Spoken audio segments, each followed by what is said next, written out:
comme avec les États-Unis, on peut voir des dragons qui volent, et cetera, en Chine.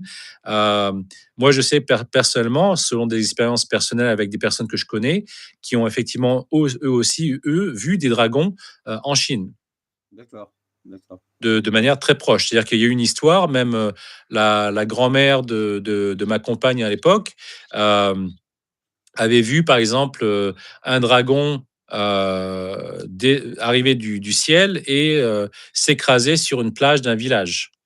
Et là, sa grand-mère a vu les écailles directement du dragon à quelques mètres d'elle. Et l'armée est arrivée sur place et a récupéré le dragon et l'a ramené. Ah ouais, incroyable. Voilà. C'est fou. Mais on parle de ça, on parle il y a plus de 50, 60 ans quand même. Ah oui, oui, oui, oui. Il y a quelqu'un qui te demandait, Seb, est-ce que tu peux décrire la source, tu vois, la source, comment tu pourrais la décrire, Oui. cette source? Alors pour moi, c'était quand j'ai vu la source, c'était une sorte de ça n'a pas vraiment d'aspect physique, hein, c'est vraiment énergétique.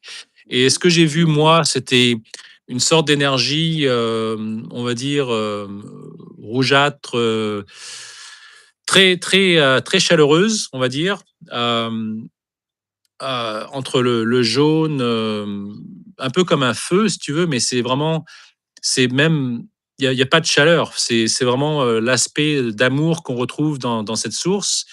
Et tu as l'impression d'être, unifié avec le tout, quand tu vas sur place. Tu te sens à la maison et tu veux plus en repartir. Ça a rien à voir avec, l'illusion, par exemple, du paradis qu'on reconnaît comme le paradis, qui a à peu près le même type de sentiment quand on s'y retrouve, puisque c'est une copie conforme de la source. Mais ça fait partie de la fausse matrice. C'est-à-dire que ça a été créé justement pour garder les âmes sur Terre, afin de pouvoir les manipuler et de les réincarner sur Terre. Alors, on parle de Mark Auburn, qui d'ailleurs, j'ai eu une conversation avec lui ce matin, et on a parlé de la réincarnation, comme quoi quand on fait des sorties de corps, ça ne nous empêche pas de sortir de la Terre, d'aller dans le cosmos avec notre âme, avec notre esprit. Parce qu'on est encore relié à notre corps physique.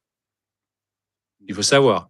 Donc ça ne nous empêche pas d'observer la source, ça ne nous empêche pas de voyager à travers l'espace, mais on est quand même encore relié à notre corps physique sur Terre.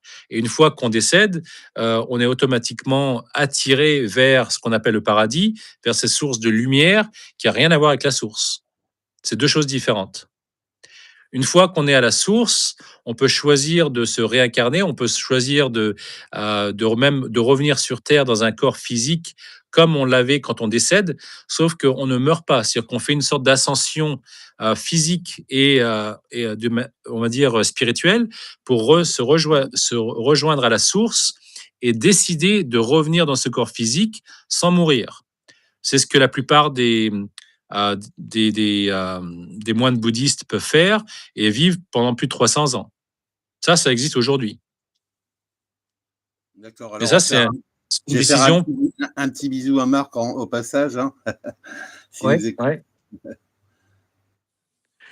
voilà. C'est intéressant, ouais, ce que tu viens de dire. Moi, c'est vraiment, ça me plaît énormément. Et c'est vrai que Mhm. j'ai reçu un message il n'y a pas très longtemps, tu vois, Sébastien. C'est marrant, c'est Oui. que j'étais allongé, d'un coup, j'ai ouvert les yeux et tout mon Mhm. corps tu vois, mon corps, il a tremblé de mes pieds à la tête, tu vois. C'est Ouais, comme une vibration et ça m'a dit, Anthony, tu retourneras à la source. C'est, ouais. Alors, c'est- moi aussi, effectivement, quand je fais de la méditation et que mon corps vibre également, et je sors de mon corps instantanément et je me retrouve dans l'espace, et je suis conscient de mon corps physique en sachant qu'il est très très très loin, mais je suis encore en contact avec ce corps physique. Ça m'arrive aussi très fréquemment, où je fais des sorties de corps aussi, et volontaires, et que je puisse voyager à travers l'espace et découvrir des choses, euh, par exemple des chalices verts, ou des choses comme ça, des symboles ou des choses que je ne comprends pas aujourd'hui, mais que je peux observer. C'est-à-dire qu'on me donne autorisation à observer des choses que je ne comprends pas aujourd'hui, en sachant que j'aurai éventuellement des téléchargements de données qui vont permettre ça va faire partie d'un tout. C'est-à-dire que pour l'instant, donc toute ma vie a été comme